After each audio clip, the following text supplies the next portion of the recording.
Sumainyo ang Panginoon. At sumaiyo rin. Ang mabuting balita ng Panginoon ayon kay San Marcos. Papuri sa iyo, Panginoon.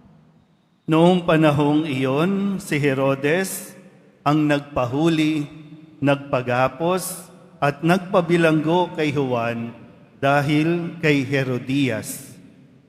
Ang babaeng ito'y asawa ni Felipe na kapatid ni Herodes, ngunit kinakasama niya. Laging sinasabi sa kanya ni Juan, "Hindi matuwid na kunin ninyo ang asawa ng inyong kapatid."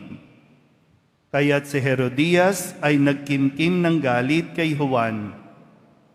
Hinangad niyang ipapatay ito, ngunit hindi niya magawa sapagkat natatakot si Herodes kay Juan. Alam niyang ito'y taong matuwid at banal, kaya't ipinagsasanggalang niya. Gustong-gusto niyang makinig kay Juan, bagamat labis siyang nababagabag sa mga sinasabi nito. Sa wakas ay nagkaroon ng pagkakataon si Herodias nang anyayahan ni Herodes sa kanyang kaarawan ang kanyang mga kagawad, mga pinuno ng hukbo, at ang mga pangunahing mamamayan ng Galilea. Pumasok ang anak na babae ni Herodias at nagsayaw. Labis na nasiyahan si Herodes at ang mga panauhin, kaya't sinabi ng hari sa dalaga, "Hingin mo sa akin ang anumang ibig mo at ibibigay ko sa iyo." At naisumpa pa niyang ibibigay kahit ang kalahati ng kanyang kaharian kung ito ang hihilingin. Lumabas ang dalaga at tinanong ang kanyang ina, "Ano ang hihingin ko?" "Ang ulo ni Juan Bautista," sagot ng ina. Dali-daling nagbalik ang dalaga sa kinaroroonan ng hari. "Ang ibig ko po'y ibigay ninyo sa akin ngayon din sa isang pinggan ang ulo ni Juan Bautista," sabi niya. Labis na nalungkot ang hari, ngunit dahil sa kanyang sumpa na narinig ng kanyang mga panauhin, hindi niya matanggihan ang dalaga. Kaagad niyang iniutos sa isang bantay na dalhin sa kanya ang ulo ni Juan. Sumunod ang bantay at pinugutan si Juan sa bilangguan. Inilagay ang ulo sa isang pinggan at ibinigay sa dalaga. Ibinigay naman iyon ng dalaga sa kanyang ina. Nang mabalitaan ito ng mga alagad ni Juan, kinuha nila ang kanyang bangkay at inilibing. Ang mabuting balita ng Panginoon. Pinupuri ka namin, Panginoong Jesucristo.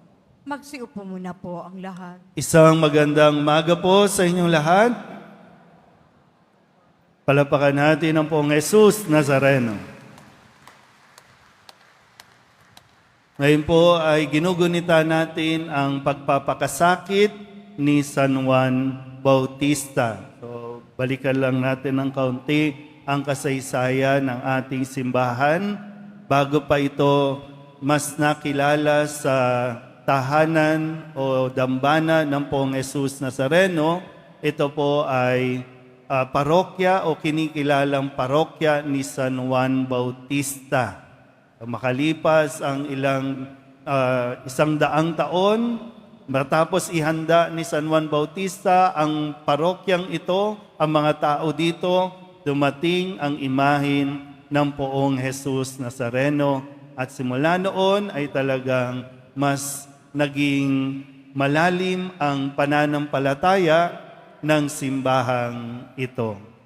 Kaya ang ating pong pagpapasalamat kay San Juan Bautista, dito sa Quiapo, 2 beses natin din pinararangalan si San Juan Bautista tuwing June 24 at tuwing August 29. June 24 ang kanyang pagsilang at August 29 ang kanya namang kamatayan. Kaya malaking, kumbaga, bagay ang naiambag at naitutulong sa atin ni San Juan Bautista upang tayo po ay mas mapalalim sa ating pagkilala sa poong Jesus Nazareno. Yung pananampalataya natin na nanggagaling din, no, sa halimbawa ni San Juan Bautista. Sabihin niyo nga yung katabi ninyo, maging matapang ka. Dapat gano'n, no? Kung lumalalim ang ating pananampalataya sa poong Nazareno, dapat itong nakikita sa atin pong katapangan. Hindi katapangan yung kaya mong makipagsuntukan. Hindi katapangan yung kaya mong magsinungaling. Hindi katapangan yung kaya mong magnakaw. Yan lalo yung kaduwagan. Ang tunay na katapangan ay yung hindi ka matatakot magsalita ng katotohanan. Yung maging totoo, yung nagpapakatotoo ka kahit sino ang kaharap mo. At yung katotohanan ay nanggagaling sa mga aral at turo ng poong Jesus Nazareno. Ang mga deboto ba ng Nazarenong naririto, matatapang o iyakin? Iyak-iyak lang. Pag walang pera, iyak. Ganun lang ba tayo? Tandaan natin mabuti ha. Ang deboto ng poong Nazareno ay inaasahang mas magiging matapang. Matapang sa pagsasabuhay pagdating sa katotohanan. At maraming katotohanan sa paligid natin, no, sa lipunan natin na pilit nating binabago, pero kahit anong pagbabago ang gawin mo, hindi mababago kung ano ang totoo. Sa Ebanghelyo, narinig natin kung bakit namatay si Juan Bautista. Dahil sa kanyang pagpapahayag ng katotohanan. Bukod sa ipinahayag niya ang pagdating ng poong Nazareno, ang tagapagligtas, ipinahayag din niya ang katotohanan tungkol sa maling pamumuhay nitong si Herodes at ng kanyang kalaguyo na si Herodias. Lagi niyang pinagsasabihan, pinaaalahanan si Herodes na siya namang ikinagagalin ni Herodias. Mali ang asawahin mo ang asawa ng iyong kapatid. Kahit anong estado sa buhay, ano man ang tingin mo, mahirap ka man o isa kang hari o isa kang presidente, kapag nakikisama ka sa hindi mo asawa, kasalanan yan. Hindi yan mababago dahil, ay ako presidente ako, kaya okay na yan. Ako dahil artista ako, dahil mayaman ako, okay na lang yan. Hindi pa rin mababago yan.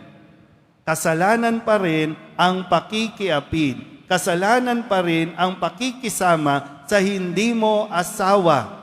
Magalit ka na o kung ano man ang gawin mo pero hindi mababago ang katotohanan na yan. Pwede mong sabihin, wala naman po kaming ginagawang masama. Pero wala ka rin ginagawang mabuti sa pakikisama mo sa hindi mo asawa. Naintindihan ba yun? Uy. Kasi kaya tayo naririto, hindi lang tayo basta taas-taas ng kamay, Lord, o Poong Nazareno, pagalingin mo ako, Poong Nazareno, payamanin mo ako, Poong Nazareno, bigyan mo ako ng trabaho, hindi. Kasi ang inaasahan sa atin, sa pagtaas natin ng ating kamay, nagkakaroon din ng transformation o pagbabago sa ating pag-iisip, sa ating pananaw. Hindi pwedeng ngayon, deboto tayo, yes, lalo na pagprosesyon, at maraming matapang sa kalye, nakikipagbalya, nakikipagsuntukan, kayang-kaya ay, ang tatapang, kahit nga harangan mo ng tangke, tusugurin ng mga deboto yan. Pero bakit? Pagkaharap na yung mga mayayaman, tumitiklop. Bakit kapag panahon ng eleksyon, ang pinipili magnanakaw, ang pinipili pumapatay, at ipinagtatanggol pa natin yung mga pumapatay? Asan ang katapangan ng deboto dyan? Uy, okay pa tayo? Di ba? Hindi pwedeng tahimik ka lang. Hindi ganon ang pananampalatayang ibinigay sa atin. Kahit nga si Kristo, di ba? Tahasan niya na sinasabi sa mga iskriba at pariseo, kawawa kayo, mga mapagpaimbabaw, mga mapagkunwari. Sinasabi hindi para hatulan agad o husgahan, kundi para mapaalalahanan at mabigyan pa ng pagkakataong ayusin ang pamumuhay habang nandito pa tayo sa mundong ito. Kasi pagkatapos ng buhay dito, hatol na ang ating matatanggap.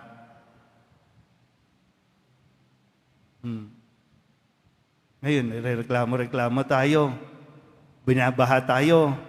Okay, bakit? Sino bang pumili sa mga nagnanakaw sa mga flood control project? Nakikita nyo na nga minsan, di ba? Nakikita na natin, pag binungkal na ang kalye, tapos alam mo naman na low quality, ang tagal-tagal, pag hinukay mo dito, ilang buwan, ilang taon, pero walang nagsasalita. Pero pag bumaha na, oh Lord, kawawa naman kami, tulungan mo kami. Ano, pag mahirap, magtitiis na lang. Pag mayaman, papalakpakan pa natin kasi nagbigay ng bigas, nagbigay ng ayuda. Oh, anong gagawin natin ngayon yan? Sa tingin nyo ba, matutuwa ang poong Nazareno sa pinaggagawa natin? Ngayon, luluhod-luhod tayo, taas-taas ang kamay, mamaya magnanakaw na. Ngayon, luhod-luhod tayo, Biyernes, o mamaya magsusugal na. Kaya marami na, hindi dapat mawala ang pogo, hindi dapat mawala ang sabong. Pero deboto ng Nazareno. Pag pumunta ka nga sa mga sabungan dito, may mga naka-t-shirt pa yan na poong Nazareno. Pero sa pula, sa puti, sa pula, sa puti. Naglolokohan tayo dito. Hindi yan tunay na katapangan. Pero naghahanap tayo ng mga matatapang na mga deboto. Naghahanap tayo ng mga matatapang na mga Kristiyano. Ayon sa utos ng Diyos. So hindi pwedeng i-adjust at hindi pwedeng mabago na okay na yan. Total, nagdo-donate naman po siya sa simbahan eh. Kaya okay na yan. I-justify natin para maging okay yung ginagawa natin sa pagbibigay. Sabihin nyo nga ulit sa katabi ninyo, magpakatatag ka. Uy, usapin yung katabi ninyo, no? Kasi talaga, minsan, totoo naman, ang hirap, no? Ang hirap. Pero kailangan natin magpakatatag.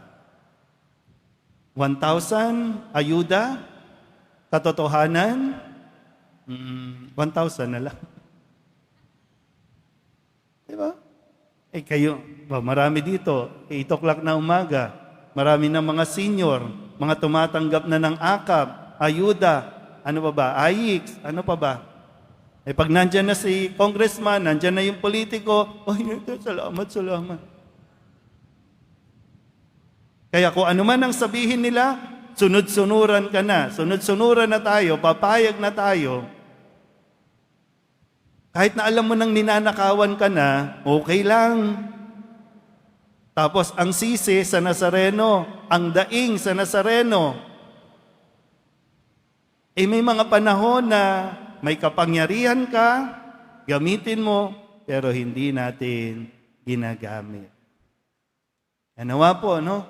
Sa tulong at gabay ni San Juan Bautista, mas maging matapang tayo, lalong-lalo na sa mga panahon na sinusubok ang ating paninindigan. Manindigan tayo, hindi dapat matakot sa kung ano ang katotohanang itinuturo din ng poong Jesus Nazareno. Amen.